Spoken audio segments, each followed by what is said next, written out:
جی تو ناظرین، drama serial آخری بار بہت ہی زبردست ڈرامہ ہے۔ فریال منیبا کے کمرے میں جاتی ہے اور اس سے بہت پیار سے بات کرتی ہے، کہتی ہے آؤ منیبا کہیں گھومنے چلتے ہیں، لیکن منیبا اس کو گھاس بھی نہیں ڈالتی اور کہتی ہے کہ پھپھو آپ یہاں سے جائیں، مجھے آپ سے بات نہیں کرنی۔ فریال یہ سب سن کر بہت غصے میں آتی ہے اور سیدھی اپنے بھائی شہریار کے کمرے میں چلی جاتی ہے اور اس سے جا کر کہتی ہے کہ تم لوگوں نے مل کر مجھے اکیلا کرنے کی جو کوشش لگا رکھی ہے، اس میں تم لوگوں کو کامیاب نہیں ہونے دوں گی۔ شہریار کہتا ہے کہ تمہیں کوئی بھی الگ کرنے کی کوشش نہیں کر رہا، یہ تم ہی ہو جو سب پہ غصہ کر رہی ہو۔ پھر شہریار اس کو ساری حقیقت بتاتا ہے کہ کس طرح گوہر کو اس نے ہی گھر سے نکالا تھا، وہ تو جا بھی نہیں رہی تھی اور چھپ چھپ کر آ کر منیبا سے ملتی بھی رہی تھی، لیکن یہ شہریار ہی تھا جس نے اس کو گھر سے نکالا اور اس کو منیبا سے ملنے نہیں دے رہا تھا۔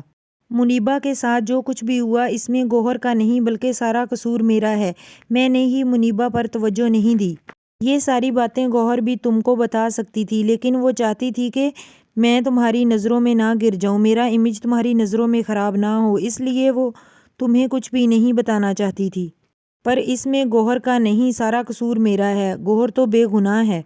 دوسری طرف منیبا جب گوہر سے ملنے اس کے میکے جاتی ہے تو گوہر اس کو دیکھ کر بہت خوش ہو جاتی ہے اور اس سے فریال کے بارے میں پوچھتی ہے۔ منیبا اس کو بتاتی ہے کہ پھپھو آئی تھی میرے پاس میرے سے بات کرنے، لیکن میں نے ان سے بات نہیں کی اور ان سے کہہ دیا کہ میرے کمرے سے چلی جاؤ، لیکن گوہر بہت اچھے طریقے سے منیبا کو سمجھاتی ہے کہ بیٹا وہ آپ کی پھپھو ہیں، آپ نے ان سے بدتمیزی نہیں کرنی بلکہ ان سے پیار سے بات کرنی ہے۔ یہ دیکھ کر منیبا بھی حیران ہو جاتی ہے اور جب واپس گھر آتے ہیں تو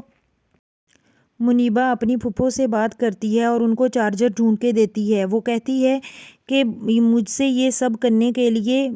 گوہر مما نے کہا تھا، اس نے کہا تھا کہ اپنی پھپھو سے اچھے سے بیہیو کرنا، اور وہ فریال سے کہتی ہے کہ پھپھو مما ہمیشہ آپ کے بارے میں اچھا بولتی ہیں، آپ کیوں ان کے ساتھ اتنا غصہ کرتی ہیں، ان کے لیے کیوں ہر وقت زہر اگلتی ہیں، وہ بہت اچھی ہیں۔ اس طرح منیبا کی باتوں کا بھی فریال پر بہت اثر ہوتا ہے۔ دوسری طرف ولید جو پولیس اسٹیشن سے باہر نکلنے کی کوشش کر رہا ہے،